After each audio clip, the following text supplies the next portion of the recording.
So eto na nga po mga idol, Coach JJ Redick at Los Angeles Lakers nakahanda na sa magiging Game 3 nila kontra sa kupunan ng Minnesota Timberwolves. Inaasahang dirty games mangyayari nga ba? At backup big man na si Maxi Kleber, alamin natin kung maglalaro na nga ba sa Game 3. Pero bago yan, kung bago ka lang, huwag mong kakalimutan na mag-like and subscribe sa ating YouTube channel. Maraming salamat po mga kaibigan. Nagbigay na nga po noong una pa lang nung Game 2 ng babala, ito nga pong si Coach JJ Redick sa posibleng madumi or dirty games na mangyayari sa Game 3. Dahil nga po sinimulan na ng Minnesota yan sa Game 2. Nakita natin mga kaibigan, yung pagdo-double team po kay Luka Doncic ng Minnesota, hindi ho yun basta-basta ganun lang.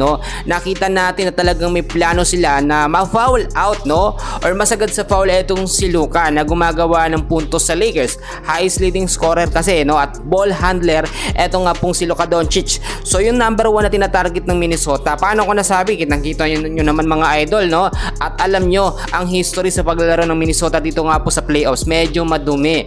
Ngayon ho, ano nga bang paghanda ang ginagawa ng Los Angeles Lakers para maiwasan or mapaghandaan yung medyo pisikalan or maduming paglaro ng Minnesota dito nga po sa Game 3. At kung titignan nyo mga kaibigan, asahan pa rin natin yung mangyayari nga po sa starting 5 na lineup ng Lakers. Ganun pa rin, magiging available pa rin si Rui Hachimura, si LeBron James, eto nga pong si Austin Reeves, Jackson Hayes at si Luka Doncic. Pero marami tayong nakuhang update na eto nga pong backup na sentro o big man ng Los Angeles Lakers na si Maxi Kleber ay posibleng maglaro sa second half ng game at palitan muna etong si Jackson Hayes. Usually nakikita natin ang pumapalit hockey Jackson Hayes ay si Dorian Finney-Smith. Effective naman mga idol, pero ang kailangan ng Lakers ngayon ay more on palakasin ang kanilang depensa.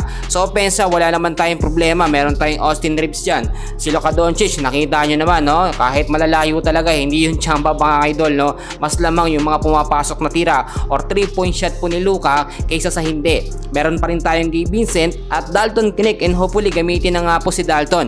Maganda rin naman ang binibigay na offensa ni Rui Hachimura at LeBron James bilang power forward, at the same time tumatayo rin bilang sentro nga po or naglalaro din bilang sentro ng Los Angeles Lakers.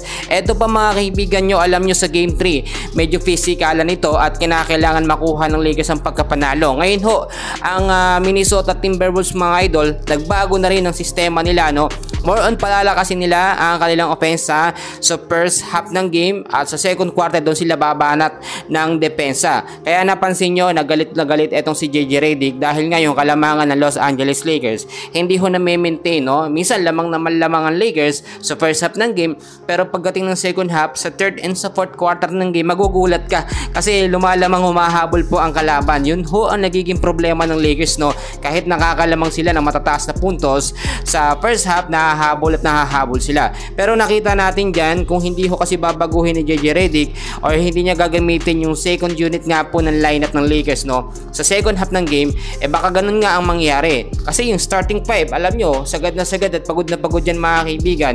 Hindi naman sila narorotate ng maayos o hindi nakakapagpahinga.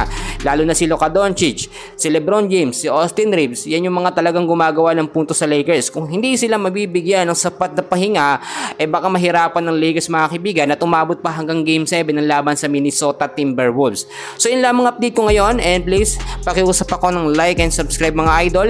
Maraming salamat po.